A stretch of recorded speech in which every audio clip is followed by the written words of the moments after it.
Students, एक बार आपका फिर से स्वागत है मिश्री के यूट्यूब के स्टडी मंत्र चैनल पर। जैसा कि अपन ने प्रीवियस लेक्चर में स्टडी कर लिया था कि जो पीजी मीडिएटेड क्या होता है, जीन ट्रांसफर, मतलब जीन ट्रांसफर का टॉपिक अपन ने कंप्लीट कर लिया था। आज अपन नए टॉपिक से शुरुआत करते हैं, टूल्स ऑफ जेनेटिक इंजीनियरिंग की। जेनेटिक इंजीनियरिंग या रिकॉम्बिनेंट डीएनए टेक्नोलॉजी में कौन कौन से टूल, कौन कौन से ऑपरेटर्स काम में आते हैं, वो अपन उसके इस टॉपिक के ऊपर अपन डीपली स्टडी करेंगे, जिसमें से मतलब शॉर्ट क्वेश्चन से एमसीक्यूज या फिर लॉन्ग टाइप के क्वेश्चन, तीनों टाइप के क्वेश्चन आपके एग्जाम में पुटअप किए जाते हैं। तो आज अपन स्टडी करेंगे tools of genetic engineering.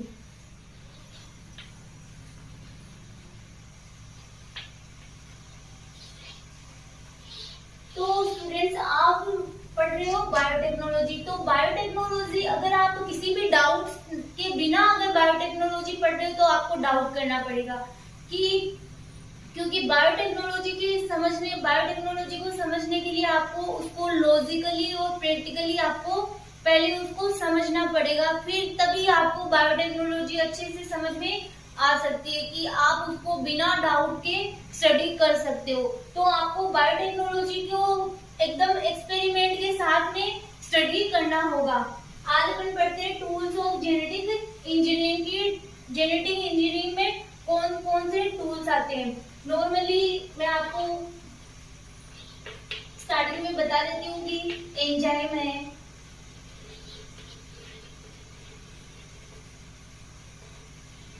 Desired DNA है, वेक्टर्स है,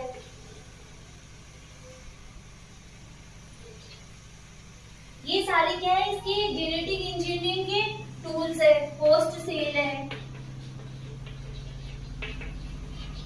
मतलब इनके बिना अगर एंजाइम नहीं होंगे तो मतलब डिजायर्ड डीएनए या जिसको अपन फॉरेन डीएनए बोल रहे हैं उसको अपन कैसे होस्ट सेल में इंटीग्रेट कराएंगे। मतलब इसके लिए एंजाइम की भी आवश्यकता होती है कि जो अपन डिजायर्ड डीएनए ले रहे हैं उसको कट करना, उसको सिंथेसाइज करना, तो उनकी सबके लिए किसकी आवश्यकता होती है, एंजाइम की आवश्यकता होती है। डिजायर्ड डीएनए वो होता है जिसको कि क्या होता है कि होस्ट सेल में ट्रांसफर किया जाता है। मतलब जो फॉरेन डीएनए जिसको क्या किया जाता है, किसी होस्ट सेल जो अपन को जिसको ट्रांसफॉर्मेटेड सेल में कन्वर्ट करना, उसमें ट्रांसफर किया जाता है डिजायर्ड डीएनए, मतलब इच्छित डीएनए या फॉरेन डीएनए जिसको बोलते हैं वेक्टर्स को अपन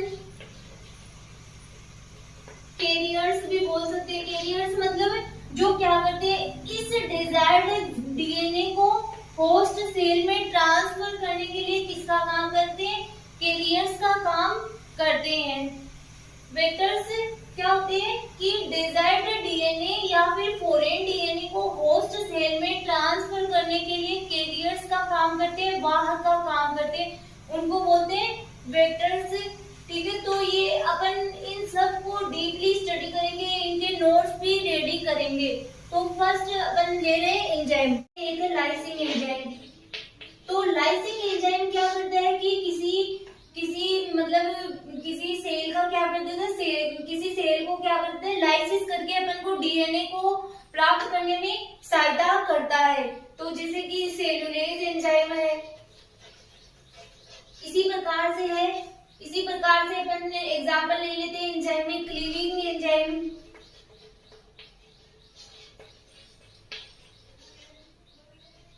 क्लीविंग एंजाइम क्या करते हैं कि डीएनए की मतलब स्पेसिफिक साइड से क्या करते हैं, कट करते हैं। ठीक है, क्लीविंग एंजाइम वो होते हैं जो किसी मतलब डीएनए को स्पेसिफिक साइड से कट करते हैं, जैसे कि एक्सोन्यूक्लियस है, एंडोन्यूक्लियस है, रेस्ट्रिक्शन एंडोन्यूक्लियस एंजाइम, ये सारे क्या है, क्लीविंग एंजाइम के ही एग्जाम्पल है।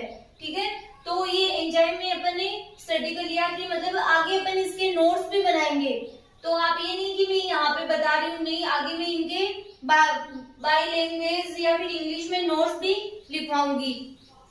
आगे एंजाइम के बाद में है सेकेंड अपन ने क्या लिखा था, डिजायर्ड डीएनए या जिसको बोलते हैं फॉरेन डीएनए। डिजायर्ड डीएनए वो होता है जिसको one organism to another organism क्या किया जाता है, ट्रांसफर किया जाता है या इंटीग्रेट किया जाता है, इसको फॉरेन डीएनए भी कहा जाता है। ठीक है, तो आगे अपन इसके नोट्स रेडी करेंगे, तब मैं आपको इसकी डेफिनेशन नोट डाउन करवाऊंगी। थर्ड अपन ने क्या लिखा था, वेक्टर्स। वेक्टर्स क्या होते हैं, वेक्टर्स मैंने जैसे कि बताया कि वेक्टर क्या होते हैं, कैरियर्स होते हैं जो कि क्या करते हैं, किसी फॉरेन डीएनए को या डिजायर्ड डीएनए को होस्ट सेल में ट्रांसफर करने के लिए कैरियर्स का काम करते हैं, वो क्या होते हैं, वेक्टर्स। तो वेक्टर होते हैं, उनकी कुछ क्वालिटीज होनी चाहिए, मतलब एक अच्छे वेक्टर की क्या क्या प्रॉपर्टीज होनी चाहिए। कभी कभी एमसीक्यूज में आपके क्वेश्चन पुट अप कर लिया जाता है कि write two properties of good vectors, और आया हुआ भी है ये लास्ट ईयर में कि प्रॉपर्टीज ऑफ गुड वेक्टर।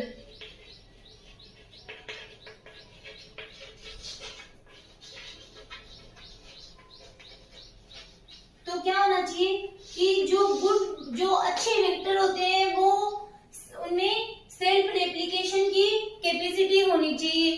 ठीक है, इनमें और ORI origin of replication side present होनी चाहिए, इनमें कुछ मतलब कुछ ऐसे एलिमेंट प्रेजेंट होने चाहिए जैसे कि प्रमोटर, ऑपरेटर ये साइड प्रेजेंट होनी चाहिए। और जो वेक्टर्स होते हैं मतलब उनकी साइज कैसी होनी चाहिए, स्मॉल साइज के होनी चाहिए, ताकि इनको इजीली आइसोलेट किया जा सके या फिर इजीली प्योरीफाई किया जा सके। ठीक है, या फिर इनको इजीली होस्ट सेल में ट्रांसफर किया जा सके। तो इनकी साइज कैसी होनी चाहिए, स्मॉल साइज होनी चाहिए। तो size in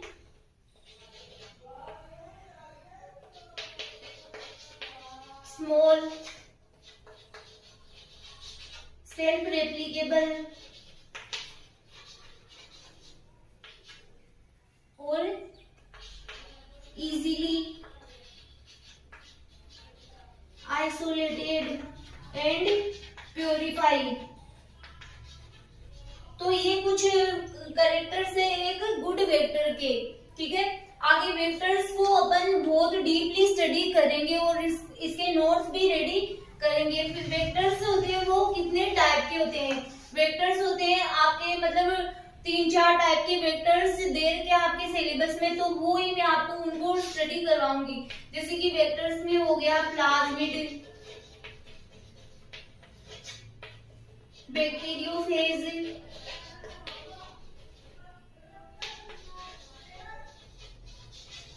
BAC, bacterial, artificial, chromosome. फिर है नेक्स्ट बीएसी के बाद में वाईएसी, ईस्ट आर्टिफिशियल क्रोमोसोम। तो ये आपके कुछ वेक्टर्स के एग्जाम्पल दे रखे हैं और इनको डीपली स्टडी भी मतलब डीपली आपके दे भी रखा है, तो इनको अपन डीपली स्टडी करेंगे। फिर है host cell. Host cell, host cell क्या होती है कि एक लिविंग सेल, होस्ट सेल क्या होती है, एक प्रकार की लिविंग सेल जिसको कि फॉरेन डीएनए को ट्रांसफर किया जाता है और रिकॉम्बिनेंट सेल के रूप में बनाया जाता है। तो होस्ट सेल में क्या किया जाता है, किसी डिजायर्ड डीएनए को इंसर्ट करवाया जाता है, मतलब अपनी इच्छा अनुसार जिस डीएनए को अपन इंसर्ट करवाना है उस डीएनए को होस्ट सेल में इंटीग्रेट करवाया जाता है और जेनेटिक इंजीनियरिंग के द्वारा क्या प्राप्त किया जाता है, रिकॉम्बिनेंट डीएनए प्राप्त किया जाता है। तो आगे मैं इन सब की आपको डेफिनेशन अच्छे से नोट्स रेडी करवाऊंगी। आई होप आपको ये समझ में भी आया होगा, मतलब इनकी डेफिनेशन कुछ यहाँ पे नोट्स मतलब नोट्स रेडी करने के लिए वो ही यहाँ पे लिखा गया है कि अब अपन नोट्स किस प्रकार से रेडी करेंगे। यहाँ पे लिखा हुआ टूल्स फॉर जेनेटिक ट्रांसफॉर्मेशन। ठीक है, कि जेनेटिक ट्रांसफॉर्मेशन में कौन कौन से टूल्स काम में आते हैं। फर्स्ट है, जैसा कि मैंने बताया कि एंजाइम्स है, डिजायर्ड डीएनए है, वेक्टर डीएनए और होस्ट सेल, ये किस में काम आते हैं, एक रिकॉम्बिनेंट डीएनए के फॉर्मेशन में काम में आते हैं। कि जेनेटिक ट्रांसफॉर्मेशन जो मतलब जेनेटिक ट्रांसफॉर्मेशन किस प्रकार से होता है, मतलब किन किन टूल्स की आवश्यकता होती है, वो ये सारे टूल है।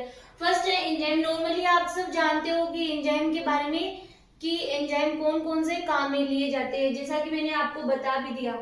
अनेक प्रकार के एंजाइम का यूज रिकॉम्बिनेंट डीएनए बनाने में किया जाता है। एंजाइम में क्या लिखा हुआ है कि अनेक प्रकार के एंजाइम का यूज रिकॉम्बिनेंट डीएनए बनाने में किया जाता है।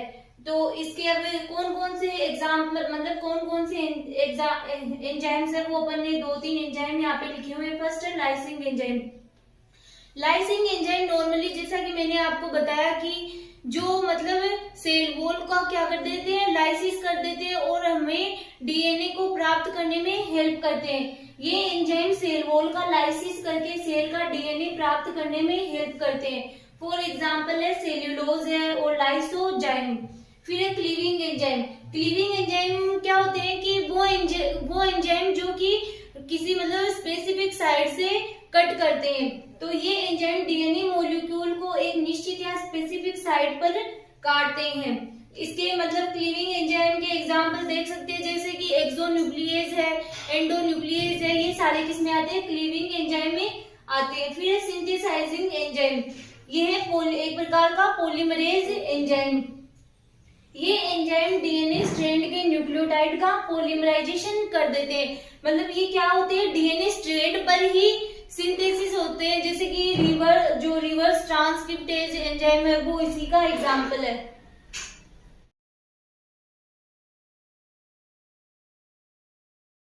डिजायर्ड डीएनए वो होता है जिसको कि one organism to another organism में ट्रांसफर किया जाता है, जिसको कि फॉरेन डीएनए भी कहा जाता है। इसे फॉरेन डीएनए भी कहा जाता है। फिर थर्ड है ट्रांसफॉर्मेशन वेक्टर्स। बहुत इंपॉर्टेंट है क्योंकि हर मतलब प्रत्येक हमेशा कुछ ना कुछ इसमें से क्वेश्चन आता है। जैसे इसमें से पूछ लो कि write two properties of good cloning vector, तो जो ये वाला टॉपिक है वो बहुत लंबा भी है और इसमें से हमेशा कोई ना कोई क्वेश्चन जरूर से पूछा जाता है।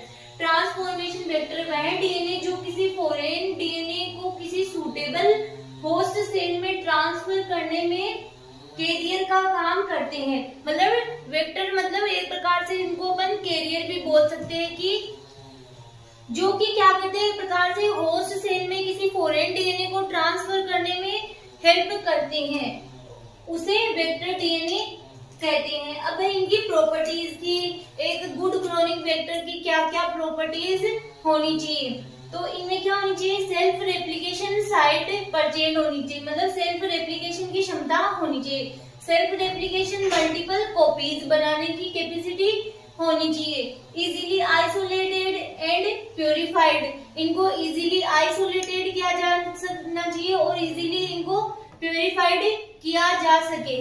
फिर स्मॉल साइज, इनकी साइज कैसी होनी चाहिए, ये स्मॉल साइज के होनी चाहिए। अगर इनकी साइज स्मॉल होगी तो इनको इजीली प्योरीफाई किया जा सकता है, इजीली आइसोलेटेड किया जा सकता है। फिर क्लोनिंग साइट प्रेजेंट, इनमें क्लोनिंग साइट प्रेजेंट होनी चाहिए। फिर it should have suitable marker genes, इनमें सूटेबल मार्कर जीन प्रेजेंट होने चाहिए। It should contain suitable control elements, कि it should contain suitable control elements, कि इनमें सूटेबल कंट्रोल एलिमेंट्स जैसे कि प्रमोटर है, ऑपरेटर है, ये साइट्स प्रेजेंट होनी चाहिए। फॉर एग्जांपल है प्रमोटर या फिर ऑपरेटर। तो फिर मतलब कई बार ना शॉर्ट जो एमसीक्यूज होते हैं उनमें पूछ लिया जाता है कि write two properties of good vector, तो आप इनमें से कोई भी प्रॉपर्टीज जो आपको इजी लगे वो आप लिख सकते हो।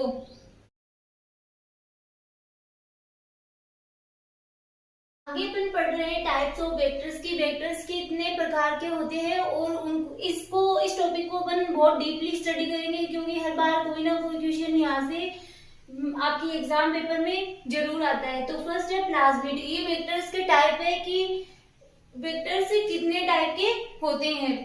Plasmid, bacteriophage, cosmid, YAC yeast artificial chromosome, BAC bacterial artificial chromosome. और भी बहुत सारे टाइप्स के वेक्टर है, लेकिन जो आपके सिलेबस में नॉर्मली दे रखा है कि उनको ही अपन डीपली स्टडी करेंगे। अब फर्स्ट है प्लाज्मिड। देखो प्लाज्मिड क्या होता है, पहले आपको इसको जानना होगा कि प्लाज्मिड होता क्या है, प्लाज्मिड की डेफिनेशन क्या होती है। मान लो आपके एमसीक्यूज में पूछा जाए कि व्हाट आर प्लाज्मिड, तो आप आई थिंक उसकी एक जो डेफिनेशन है वो तो लिख दोगे, बट आपको समझ में तो आना चाहिए ना कि प्लाज्मिड होता क्या है। तो प्लाज्मिड होता है वो क्या होता है, एक्स्ट्रा क्रोमोसोमल डीएनए होता है, मतलब क्रोमोसोमल डीएनए के अलावा जो डीएनए होता है वो होता है प्लाज्मिड। सेल्फ रेप्लिकेटिंग, इसमें सेल्फ रेप्लिकेशन की क्षमता पाई जाती है। Double stranded circular DNA molecule कैसा होता है, सर्कुलर डीएनए मॉलिक्यूल होता है। और क्रोमोसोमल डीएनए के अलावा जो डीएनए पाया जाता है वो होता है प्लाज्मिड, जिसको कि बोला गया है एक्स्ट्रा क्रोमोसोमल डीएनए। ठीक है, फाउंड इन बैक्टीरियल सेल, किसमें पाया जाता है, बैक्टीरियल सेल में पाया जाता है। इसका एग्जांपल है PBR 322, जिसको आपको डीपली स्टडी करना है कि PBR 322 प्लाज्मिड वेक्टर। देखो PBR 322, इसके मतलब जो ये नाम है, इसके नाम ही मतलब इसके जो साइंटिस्ट है, किसने इसको डिस्कवर किया था, कब किया था, वो सारा इसके नाम में ही। P मतलब स्टैंड फॉर प्लाज्मिड, प्लाज्मिड के लिए stand. BR Bolivar and Rodriguez ने इसको डिस्कवर किया था। 322 एक प्रकार का नंबर है, एक्सपेरिमेंट नंबर की। इस एक्सपेरिमेंट में इन्होंने इन दो साइंटिस्ट ने इसको डिस्कवर किया था, इसलिए इसका नाम PBR 322 प्लाज्मिड वेक्टर रखा गया है।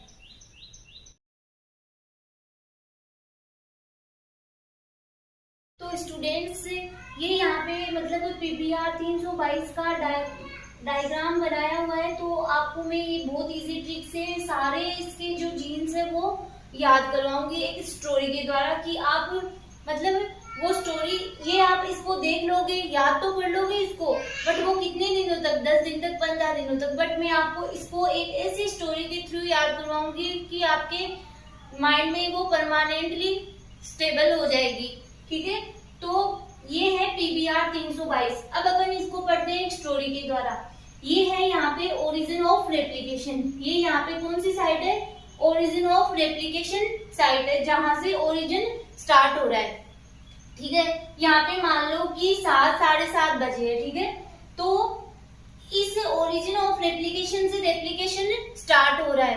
तो यहाँ से जो दो दोस्त है, पवन और प्रशांत, दोनों एयरपोर्ट के लिए निकलते हैं। कौन, पवन और प्रशांत, दो दोस्त दोनों एयरपोर्ट के लिए निकलते हैं। किसकी टिकट के लिए, इकोनॉमी की क्लास की टिकट लेने के लिए। ठीक है, कि दो दोस्त है पवन और प्रशांत, वो एयरपोर्ट के लिए निकलते हैं इकोनॉमी की क्लास की टिकट लेने के लिए। हिंदुस्तान थर्ड के से होते हुए तुर्की के लिए, कहां से, हिंदुस्तान थर्ड से होते हुए तुर्की के लिए।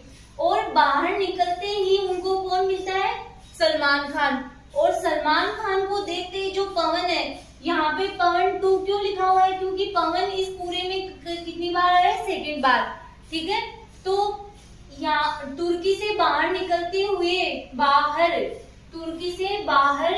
हुए यहाँ पे इनको कौन दिख जाता है, सलमान खान। सलमान खान को देखते ही जो पवन है वो क्या करने लग जाता है, रोने लग जाता है। ये यहाँ पे ROP रोने लग जाता है, कि रोने लग जाता है कौन, पवन, P। ठीक है, तो बहुत इजी ट्रिक से आई होप आपको इजीली लर्न हो गई होगी कि PBR 322 है, उसमें कौन कौन से जीन प्रेजेंट होते हैं। जो बाहर है, जो बाहर की साइड है, वो सारे कौन से है, रेस्ट्रिक्शन जीन्स है। जो बाहर की साइड प्रेजेंट है वो सारे कौन से, रेस्ट्रिक्शन जीन्स है। अब मैं यहाँ पे जो स्टूडेंट बायोटेक्नोलॉजी पढ़ रहे हैं उनको अच्छे से पता है कि रेस्ट्रिक्शन साइट्स क्या होती है, कि ये यहाँ पे ही कट लगाएंगे। ठीक है, कि ये सारे यहाँ पे ही कट लगाएंगे। और ये दो है एंटीबायोटिक रेसिस्टेंट जीन्स, ठीक है, जो कि जो बैक्टीरिया उसको एंटीबायोटिक मतलब एंटीबायोटिक साइड प्रोवाइड करवाती है। ये है जो एंटीबायोटिक रेसिस्टेंस जीन एम्पिसिलिन और टेट्रासाइक्लिन। तो आगे अपन देखते हैं कि जो पीबीआर 322 होती है उसमें ओरिजिन ऑफ रेप्लिकेशन प्रेजेंट होता है, ओआरआई साइट प्रेजेंट होती है। PBR 322 is a commonly used cloning vector in E coli. किसमें? ई कोलाई में कॉमनली यूज किया जाता है। PBR 322 is 4361 base pair in length has 2 antibiotic resistance gene. मतलब जो ये बेस मतलब ये वाली लेंथ है, इस लेंथ के ऊपर 2 एंटीबायोटिक रेजिस्टेंस जीन्स प्रेजेंट होती है। द एम्पिसिलिन रेजिस्टेंस जीन ये रही, और द टेट्रासाइक्लिन रेजिस्टेंस जीन, ठीक है, वो ही लिखा हुआ है यहाँ पे। केवल आपको ये बेस पेयर लर्न करना है, ठीक है, और वहां पे ये 2 एंटीबायोटिक रेजिस्टेंस जीन प्रेजेंट होती है। फिर the plasmid has unique restriction size. जो ये प्लाज्मिड है 322 वो क्या रखता है कि यूनिक रेस्ट्रिक्शन साइट्स पाई जाती है। मोर देन 40 रेस्ट्रिक्शन एंजाइम, और किससे 40 से ज्यादा इसमें रेस्ट्रिक्शन एंजाइम पाए जाते हैं।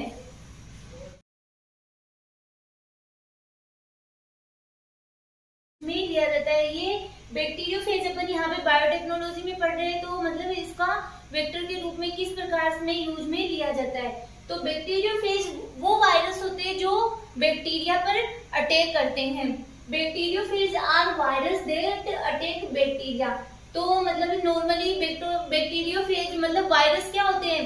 वायरस वो होते हैं कि जो मतलब नॉर्मली मतलब इन हमारे शरीर को क्या करते हैं कि हमारे शरीर में इन्फेक्शन करते हैं या हमारे शरीर में डिजीज प्रोड्यूस करते हैं। बट बैक्टीरियोफेज इस प्रकार के वायरस होते हैं जो बैक्टीरिया को ही अटैक करते हैं, मतलब बैक्टीरिया में ही इंजेक्ट होते हैं। Bacteriophage are used in cloning vectors. Bacteriophage है वो किसके रूप में यूज किया जाता है? क्लोनिंग वेक्टर के रूप में यूज में लिए जाते हैं। मतलब कई बैक्टीरियोफेज है वो क्लोनिंग वेक्टर के रूप में यूज में किए जा सकते हैं।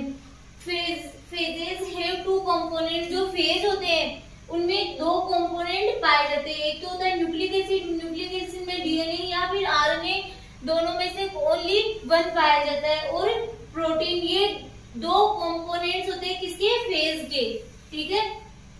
They can have double stranded DNA, मतलब वो बैक्टीरियोफेज जिनके अंदर क्या पाए जाते हैं? Double stranded DNA. वो कौन कौन से? T2 है, T4 है, T6 है और लैम्डा फेज है। इन सब में डबल स्ट्रैंडेड डीएनए पाया जाता है। और सिंगल स्ट्रैंडेड डीएनए किन में पाया जाता है?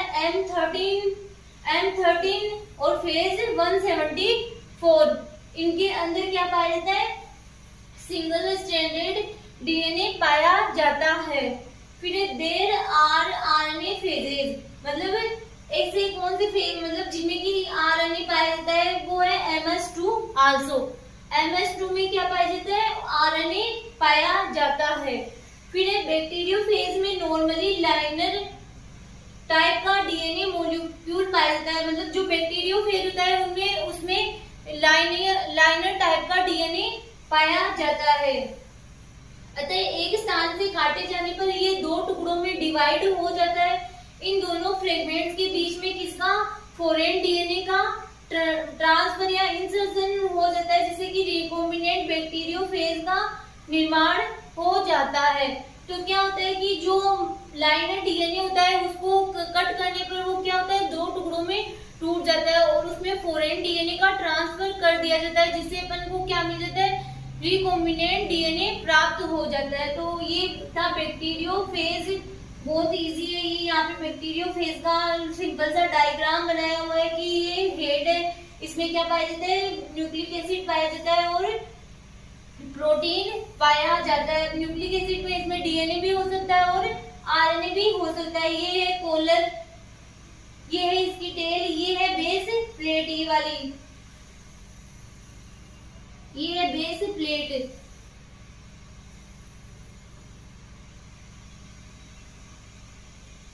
और ये है इसके टेल फाइबर्स।